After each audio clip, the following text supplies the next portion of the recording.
All right, we got to go back and take a look at Kamaru Usman. And I'm talking about Usman specifically, not just the fight. Kamaru Usman comes out after the fight, and he's doing an interview with the beautiful Megan Levy. Kamaru, first off, looks great. I mean, he's got this white suit on. Right. I mean, this guy could be a model. He was so dejected. He was so down on himself to the point of depression. In that moment, his heart was broken. Had he not been on camera and had to hold it together like a professional, he would have been in a hotel room sobbing into a pillow. Hold that thought. In the year 2000, the Olympic Games were in Sydney, Australia. Terry Brands of the United States got a bronze medal. And he was hurting so bad in that moment. And he's being shown around the world. They're playing the Iranians' anthem, and Terry is feeling dejected and like a failure.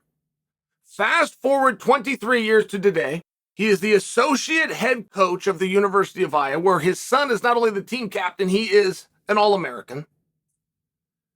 Terry has coached national champions. At one point in his career was assigned to be the director of the entire freestyle program. I mean, this is wrestling royalty. And to this day, you cannot bring up the bronze medal from the Olympics in 2000 without emotionally changing him just at the words. And that's not right. That's sad, quite frankly. That is sad that he would hold himself to that standard all these years later, as opposed to looking back and embracing a lifetime achievement. And I'm making that comparison to what I saw with Kamaru Usman. I'm seeing Kamaru Usman, who goes into a weight class he's never contested before. He goes up, coming off of 2 losses, he goes up against a gentleman who has never tasted defeat. You got a guy with 2 losses taking on a guy who's got 11 wins. If Chimaev fought 12 times, 13 times, then he's got 12 or 13 wins. Whatever the record is, and 0, right? Momentum's a very real thing. You generally take a guy that lost against another guy that lost, and a guy that won against another guy that won. The match never even should have happened on paper. It happened because Kamaru Usman is that guy. He doesn't do those kind of math. He puts the past behind him, and he goes out. Those 2 losses had nothing to do with it. The weight class had nothing to do with it. The short notice had nothing to do with it. Here's an opportunity to compete. I'm a competitor. He has the worst first round in the history of his career. Kamaru Usman, if you remove the Leon matches, right? And we can agree, those were a little bit, like, you're not going to judge a guy's career based on those, right? The head kick heard around the world when you're just about to be, like, there was some weird stuff there. If you take those matches out, though, you have to go back to Covington. If you remove those matches in Covington, you would have to go back 6 years to find a round that Kamaru Usman has lost. A round. He has never had a 10-8 round against him. He gets put in the worst position that he could be put in.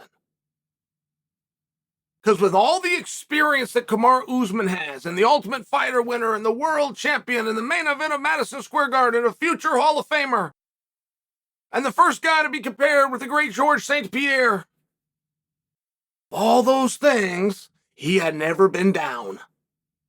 He has never been pinned up against the fence. He has never had somebody putting him in a spot like this against his will, and he stayed calm, and he protected himself. And when the horn went off, he went to his corner, he regrouped, and he came out in the second round like a completely different fighter. Only the champions, only the best of the best can do that. He has a 10-8 round against him, the most dominant thing that has ever happened to him. That was far more dominant than getting kicked in the head in a split second by Leon. It was the most dominant and debilitating and embarrassing and humbling moment of his career, and it took him 60 seconds to behave as though it had never happened. And he comes out and he wins the next frame. How's that for making a difference? He is the most dominant thing that ever happened in his career. He come back and wins the very next frame. He then goes into the third fight, right? I mean, we're going to have a winner and we're going to have a loser. We don't do the participation awards and, you know, your little feelings and all these kinds of things at this level. I do understand that. But there is times where you don't lose. Time just ran out. And those times are when your will and spirit are never broken. That's it. And it doesn't happen very often. Those cage fights, as much as we want to tell you they're knocking somebody out or submitting somebody, they're about breaking the other guy's will, or he breaks yours. Talking him out of and convincing him at some point through physicality that he doesn't want this as much as you do. That is what these matches are about. That never happened. That never even came close to happening. Time ran out. To call the first round a 10-8, you can do. A 10-8 at some point within the round is supposed to be eligible for stoppage, where there could have been a moment within the round that the ref could have waved it off TKO because this is so dominant and bad. He didn't do it, so now the judges are going to come in. They're going to kind of fix that. That is what a 10-8 is in a broad stroke. You can also have a 10-8 through absolute dominance, which is measured with what I did to you versus what you did to me. Kamaru Usman had a big 0 in the column of what he did. He did not mount a single piece of offense. So 10-8 is not inappropriate. But it was generous. I'm not here to argue that point.